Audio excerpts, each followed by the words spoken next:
Pisces, Pisces rising and Pisces moon people, this is your weekly astrology and tarot forecast for the week starting October 17th, 2016.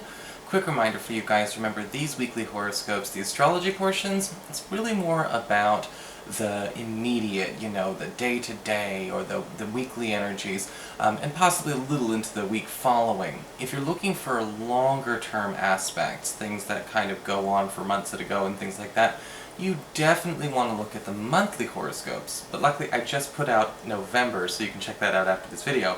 And of course, if you ever want to get a session that's private, more to your personal situation, your personal chart, you can always follow the links below, or go to integrativemysticism.com where you can schedule an appointment or get a downloadable video file.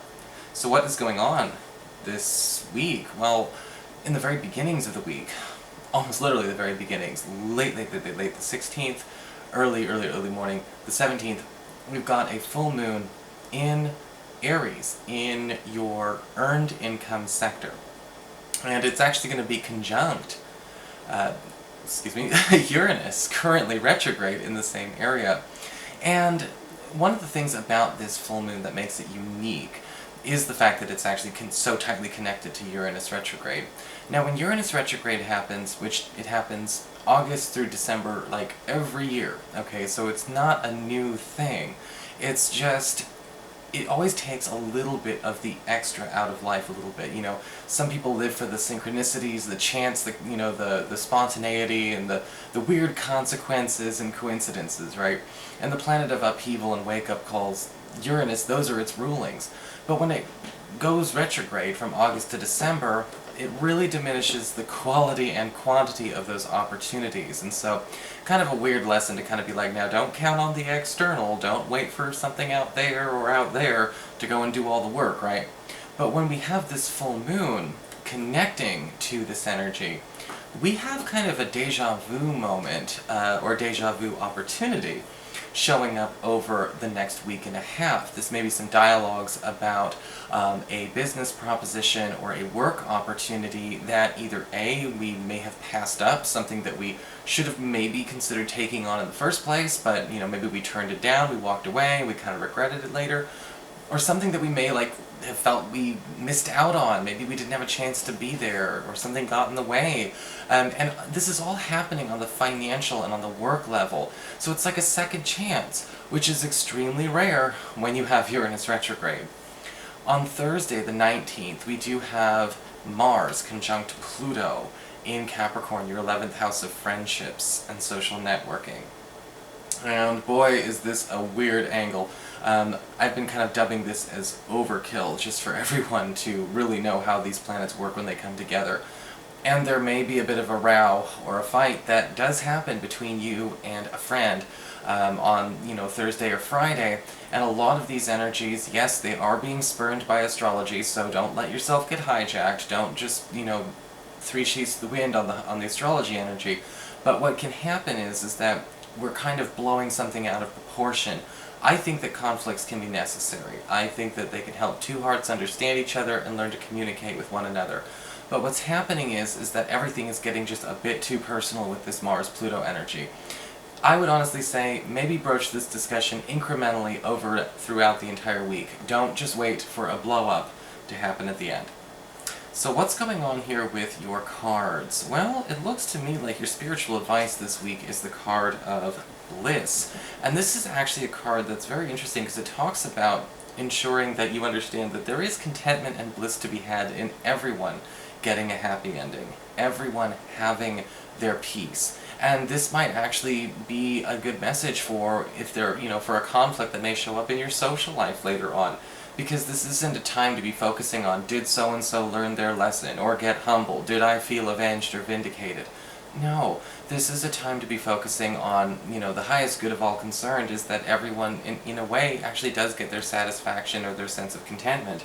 And the bliss card can also say, the focus that you should have this week is on not only, living your bliss, but also ensuring bliss for other people in a way that is compatible for them, okay? It's never about copying and pasting memes, it's always about seeing what is going to help somebody else find their bliss as well, and that's kind of how you actually spread love. For your Earth sector, when it comes to your work and your finances, we have the Ten of Cups, upright. This is another card I talk about happily ever afters with. And again, the work and financial sector is getting a considerable boost.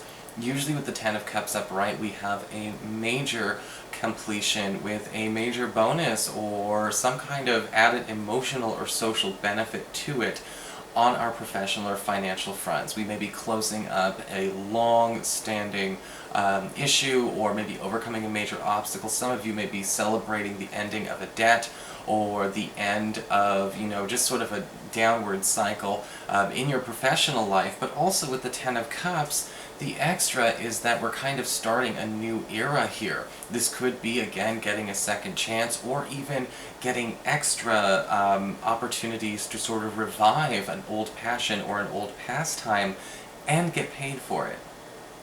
For your communications with air, when it comes to messages you get from friends and from relatives and things like that, we do have the Ten of Pentacles inverted. And this card can show up where, a friend or a relative may be being a bit irresponsible with a gift that you give them, whether it's your time, whether it's your money, whether it's your energy.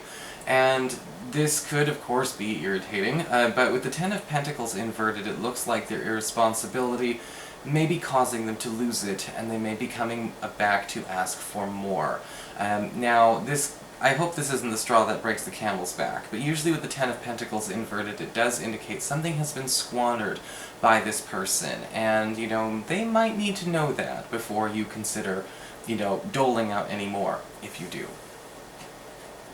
For your challenge this week with fire, we do have the Eight of Pentacles inverted. And this card can kind of show up where we need to focus on where sometimes we don't get the most grounded results with ungrounded actions, okay? Because the Eight of Pentacles inverted does talk about a need for grounding, a need for detail orientation, and again, more of a need to keep things stable, especially when things are either high activity or high energy. And that may be a challenge this week, especially when it comes to handling things like regulating communication or regulating emotions.